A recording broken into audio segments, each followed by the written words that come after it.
Constructing parallel and perpendicular lines. The perpendicular bisector of a segment is a line that is perpendicular to the segment at its midpoint. The perpendicular bisector of the segment AB is the vertical red line that passes through midpoint M. As you can see in this animation, we're figuring out the midpoint of the segment using two circles. And where those intersect, then we draw a vertical line. This is the perpendicular bisector of segment AB. As you can see, this is a right angle, it's perpendicular, and the two segments are equal in length. We can find the midpoint M of a line segment by constructing the perpendicular bisector of the segment. We are given line segment AB. Step 1. Place the point of the compass on A and open it so that the pencil is more than halfway to point B. It doesn't matter how far. So here we draw this arc there. Step 2. Keeping the compass locked, place the point of the compass on B and draw an arc so that it intersects the one you just drew. So we move the compass over here and then we draw this arc here. You see why the compass has to be open wider than halfway is so that they actually intersect. And we can see that these two arcs intersect at 2 points. Step 3. Draw a line through the arc intersections. The point M marks the midpoint of line segment AB. And here are all of the steps to construct a perpendicular bisector. Construct the perpendicular bisector of the segment below and identify the midpoint M. Alright, so we move this compass over to U.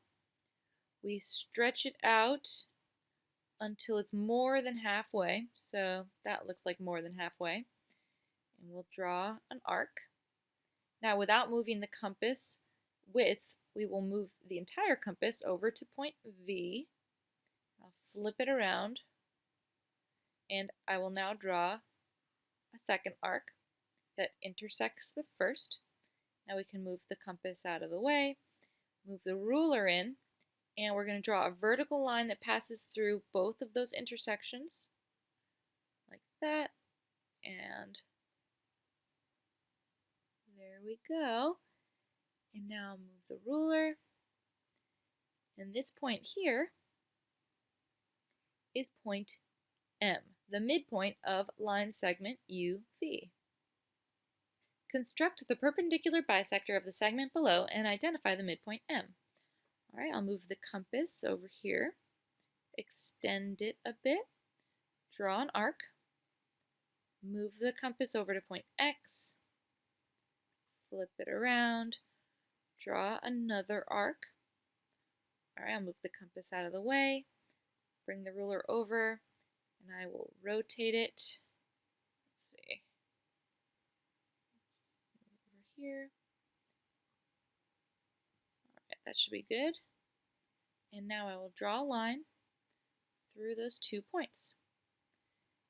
I'll move the ruler out of the way, and here we have our midpoint M. Parallel line construction.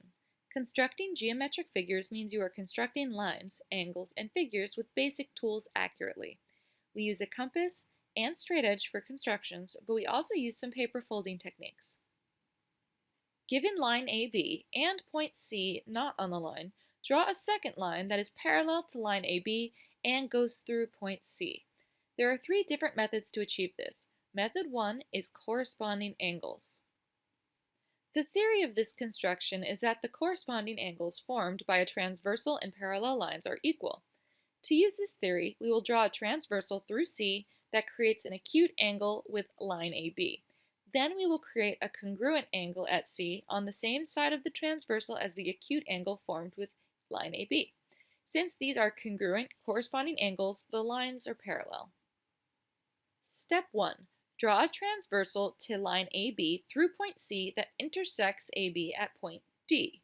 An acute angle with point D as the vertex is formed, here. The measure of that angle is not important. Angle CDB is the angle that we will replicate at point C on the same side of the transversal. Step 2. Center the compass at point D and draw an arc that intersects both lines. That's this arc here. Using the same radius of the compass, center it at point C and draw another arc, this arc here. Label the point of intersection on the second arc F. We are following the procedure we used previously to construct a congruent angle. This step is to mark the same distances from D and from C. Step 3. Set the compass radius to the distance between the two intersection points of the first arc. This replicates the distance between where the arc intersects the two legs of the angle at the same distance from the vertex. When that is replicated at C, the angle constructed will be congruent with the original angle. Step 4. Center the compass at point F, where the second arc intersects DC, and draw a third arc, here. This assures that the arc length for each angle is identical. Step 5. Mark the arc intersection point E and use a straight edge to join C and E. So that's this purple line here. Angle CDB, here, is congruent to angle FCE, here. Therefore, line AB is parallel to line CE. And here are the two parallel lines without any of the construction lines. Here is a video demonstrating constructing parallel lines with corresponding angles using dynamic geometric software. Parallel line construction method 2. The theory of this construction is that the alternate interior angles formed by a transversal and parallel lines are equal. To use this theory, we will draw a transversal through C that creates an acute angle with line AB. Then we will create a congruent angle at C on the opposite side of the transversal as the acute angle formed with line AB. Since these are congruent alternate interior angles, the lines are parallel. Given line AB and point C not on the line, draw a second line that is parallel to AB and goes through point C. Step 1. Draw a transversal to line AB through point C that intersects line AB at point D. An acute angle with point D as a vertex is formed, right here. Angle CDB is the angle we will replicate at point C on the opposite side of the transversal. Step 2. Center the compass at point D and draw an arc that intersects both lines at points E and F. So this arc right here. We are following the procedure we used previously to construct a congruent angle. This step is to mark the same distance from D on both lines. Step 3. Using the same radius, center the compass at point C and draw an arc that passes through line DC at point G. So this arc here. This replicates the same distance along the transversal and the new line that will be drawn from C as was done for the distances from D.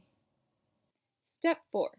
Again, with the same radius, center the compass at point G and draw a third arc which intersects the earlier one at H. So this arc here. This now finds that same distance from where the arc intersects the transversal and the new line as was the case for the transversal and the original line. Step 5. Draw a line CH which will be parallel to line AB since their alternate interior angles are congruent. Since angle HCG here and angle BDF here are congruent and are alternate interior angles, the lines are parallel. Here are the lines without the construction steps shown. Here's a video demonstrating constructing parallel lines with alternate interior angles using dynamic geometric software. Method 3. Alternate exterior angles. Given line AB and point C not on the line, draw a second line that is parallel to line AB and goes through point C.